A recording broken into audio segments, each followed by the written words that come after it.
नमस्कार मित्रांनो, आज आपण एक अशी माहिती पाहणार आहोत की तुमची मुलं हे तुमचं कर्माचं फळ आहे। याचा नक्की तुमच्या जीवनाशी आणि पुनर्जन्माशी काय संबंध आहे ते आपण आजच्या कथेमधून पाहणार आहोत। तुमची संतान आणि हेच तुमचं कर्म आहे, हेच खरं पुनर्जन्माचं रहस्य। तर मित्रांनो, आजच्या व्हिडिओमधून आपण पाहणार आहोत की आपली जी संतान आहे तेच आपलं कर्म हे कसं काय, आणि हे जाणण्यासाठी हा व्हिडिओ नक्की पहा। कारण प्रत्यक्षात भगवान श्रीकृष्णांनी अर्जुनाला सांगितलं की अर्जुना, कर्मापासून कधीही सुटका नाही, कर्म हे भोगावीच लागतात। आणि सुंदर अशी माहिती आज आपण ही पाहणार आणि जाणून घेणार आहोत की आपला मुलगा म्हणजे आपलं कर्म। मित्रांनो, ह्या कलियुगामध्ये आज आपण पाहतोय की कित्येक आई वडील आपल्या मुलांना घडविण्यासाठी रक्ताचं पाणी करतात, कष्ट मेहनत करतात, परंतु शेवटी त्यांना दुःख मिळतं, अनाथ आश्रमामध्ये जावं लागतं। का असे कित्येक ठिकाणी आपण पाहतो। कीर्तनकार असणारी माणसं त्यांची मुलं कीर्तनकार होत नाही, चोर दरोडेखोर बनतात। अशा घटना घडतात, प्रत्येक ठिकाणीच नाही तर घडतात। पोलीस असेल तर त्यांची मुलं पोलीस होऊ शकत नाही। लक्षात घ्या, होतही असतील परंतु प्रमाण कमी।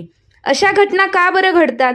कारण हा सगळा कर्माचा खेळ आहे मित्रांनो, जीवन जगण्यासाठी ह्या कर्माच्या खेळातून जर सुटका व्हावी असेल तर आमचा हा व्हिडिओ शेवटपर्यंत नक्की पहा आणि शेवटी कमेंटमध्ये आम्हाला ओम नमो भगवते वासुदेवाय नमः अशी कमेंट आम्हाला जरूर करा।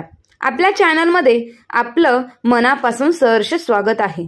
तर मित्रांनो, आपण कधी विचार केला आहे का की काही मुलं लहानपणापासून अतिशय जिद्दी असतात, तर काही मुलं शांत आणि अतिशय समजदार असतात, तर काही मुलं रागीट असतात। आपण कधी विचार केला आहे का की एकाच घरात असलेली मुलं बघा, 3, 4, 5 मुलं असतात। ही सगळी मुलं वेगवेगळ्या स्वभावाची असतात।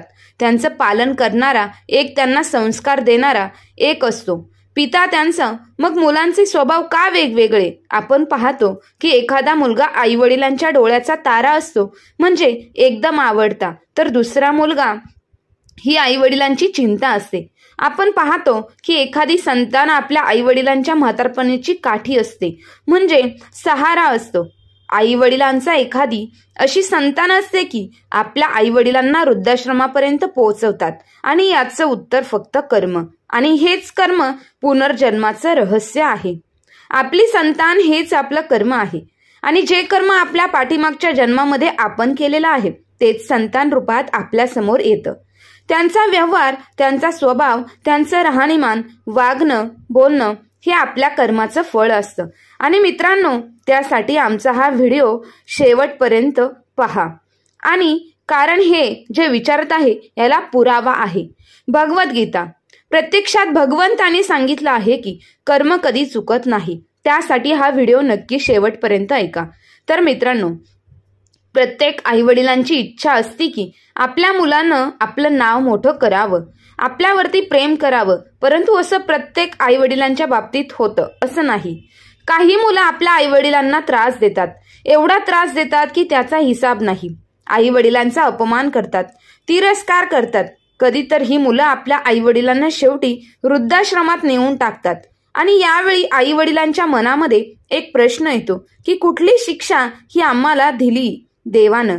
जीवनभर कष्ट केलं, सांभाळ केला, शिक्षण दिलं, स्वतः दुःख सहन केलं आणि त्यांना सुख दिलं, आणि त्या सुखाच्या बदल्याने आम्हाला काय मिळालं? तर मित्रांनो, हेच तर पुनर्जन्माचं रहस्य। आणि ह्या सगळ्या गोष्टी अचानक घडत नाही, कारण हे तर तुमच्या कर्माची परतफेड आहे। पाठीमागच्या जन्मामध्ये आपल्याकडून जर कुणाला दुःख मिळालं असेल तर लक्षात ठेवा, तो आत्मा तुमची संतान म्हणून जन्माला येतो। आपण तेच दुःख तुम्हाला परत देतो। कधी कधी संतान आपल्या आईवडिलांवरती एवढं प्रेम करते की बघा, काही ठिकाणी आपण पाहतो की काही मुलं आपल्या आईवडिलांवरती जीव ओवाळून टाकत असतात, आणि ती संतान आईवडिलांसाठी एक वरदान असतं।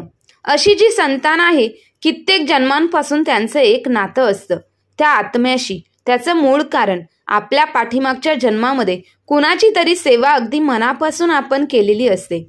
एखाद्याला अनाथ मुलाला आपण सांभाळ केलेला असतो, एखाद्या गरीबावरती आपण प्रेम केलेलं असतं. आणि लक्षात ठेवा, तोच आत्मा संतान म्हणून तुमच्या जन्मामध्ये येतो आणि तुमच्यावरती तो प्रेम करतो, तुमचे अश्रू परत पुसतो. कारण तुमच्या प्रेमाचं कर्ज फेडण्यासाठी तो आत्मा तुमच्या आयुष्यामध्ये आलेला असतो, तुमची संतान म्हणून. दुसरीकडे जर आपण पाहिलं तर कित्येक अशी मुलं आहेत की ते आईवडिलांनाही त्रास देतात, अपमान करतात. तर लक्षात ठेवा, तो आत्मा तुमची संतान म्हणून आलेला माघारी असतो. कारण तुमच्या आयुष्यामध्ये पूर्वजन्मामध्ये तुम्ही त्रास दिलेला असतो कुणाला तरी. त्या त्रासाची परतफेड म्हणून तो आत्मा तुमच्या आयुष्यामध्ये आता संतान म्हणून आलेला असतो. तोच पुनर्जन्म, हाच तो न्याय आहे. आणि प्रत्येक संतान एक संदेश घेऊन येतो, तो म्हणजे तुमच्या पाठीमागच्या जन्मातील कर्माचा हिशोब. जर तुमची संतान तुमच्यासाठी आनंद घेऊन आली असेल तर तुम्ही समजून जायचं की तुम्ही चांगलं काहीतरी पूर्वी पेरलेलं आहे तुमच्या पूर्व आयुष्यामध्ये. जर तुमच्या जीवनामध्ये संतान दुःख घेऊन आले असेल तर तुम्ही रडायचं नाही, म्हणायचं नाही की देवाने न्याय बरोबर केला नाही. तर तुम्ही हा विचार करा, तुम्ही पाठीमागच्या जन्मामध्ये कधीतरी कुणावरती अन्याय केलेला असेल, तो अन्याय आता परत आलेला असतो माघारी, तो हिसाब पूर्तता करण्यासाठी. तेच कर्म, आपण कर्माचा हा खेळ फार रहस्यमय खेळ आहे. तो वेळ घेतो परंतु न्याय जरूर देतो.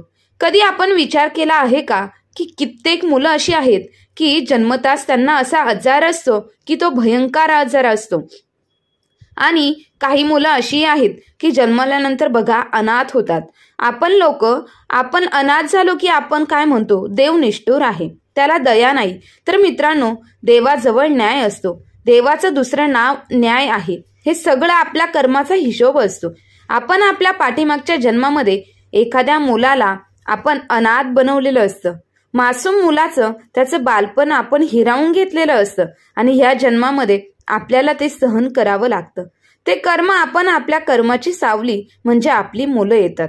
आपण केलेला अहंकार तोच आपल्या घरामध्ये परत येतो. बघा, मागच्या जन्मी आपण पाहतो माता पिता आपल्या मुलांची काळजी घेतात बघा, जीवापाड. परंतु मुलगा आई वडिलांचं ऐकत नाही, त्यांचा अपमान करतो, राग करतो. त्यावेळी आपण समजून जायचं की हा दोष मुलाचा नाही, तर हा दोष आहे आपल्या कर्माचा. आपल्या आत्म्यानं पेरलेलं जे बीज आहे पूर्वी त्याने, आणि ह्या बीजाचं जे झाड झाले आणि ह्या झाडापासून मिळणारी फळं ही कर्माचं फळ आहे. बघा, लक्षात घ्या, आपल्या मुलाचा व्यवहार पाहून आपल्या कर्माचा अंदाज लावायचा असतो.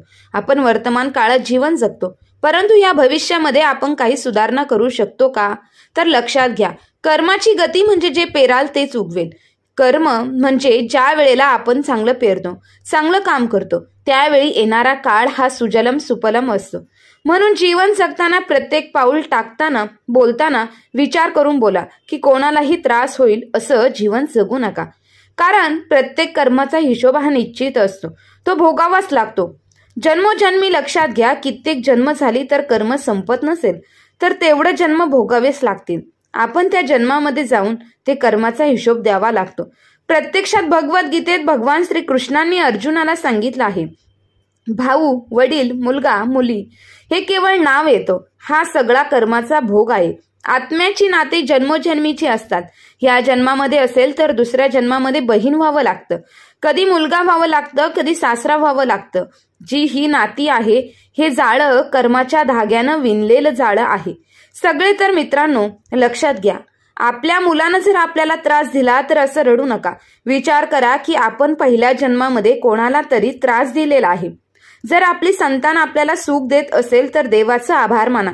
आपल्या पाठीमागच्या जन्मी आपण कोणाचे तरी अश्रू पुसले असतील आणि ते अश्रू ह्या जन्मामध्ये तुमची संतान म्हणून परत माघारी येतं आणि ही संतान तुमचं अश्रू पुसते. हो, असा हा कर्माचा खेळ आहे. कित्येक लोकांच्या मनामध्ये प्रश्न येतो, हा जो कर्माचा हिशोब आहे ही आमच्या हातातून झालेली चूक आहे, ते आम्ही सुधारू शकतो का? तर मित्रांनो, याचं उत्तर आहे, ही चूक आपण नक्की सुधारू शकतो आणि ही चूक सुधारण्याची एक संधी आपल्याला मानव जन्म आहे. माणसाचा जन्म म्हणजेच ही एक संधी, उत्तम प्रकारची. बघा, ही चूक सुधारण्याची, कर्माच्या फेऱ्यातून सुटण्याची संधी म्हणजे मानवाचा मानवी देह आपल्या भगवंताने दिलेला आहे.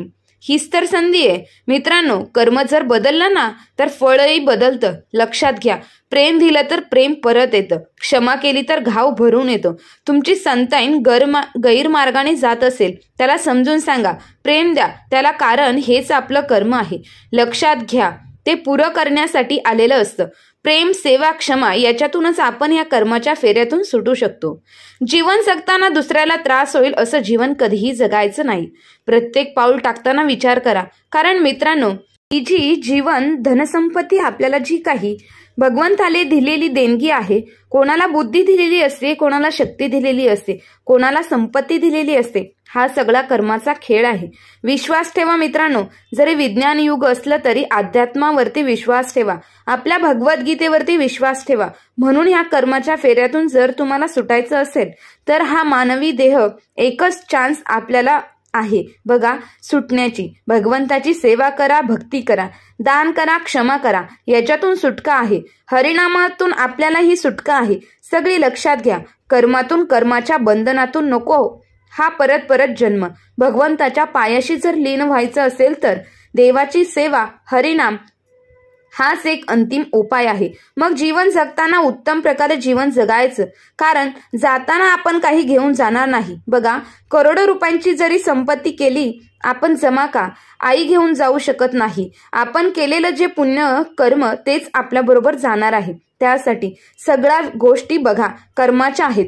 सुंदर असा व्हिडिओ जर आवडला असेल तर ओम नमो भगवते वासुदेवाय नमः अशी कमेंट करा आणि आपल्या चॅनलला लाईक, शेअर, सबस्क्राईब नक्की करा. धन्यवाद.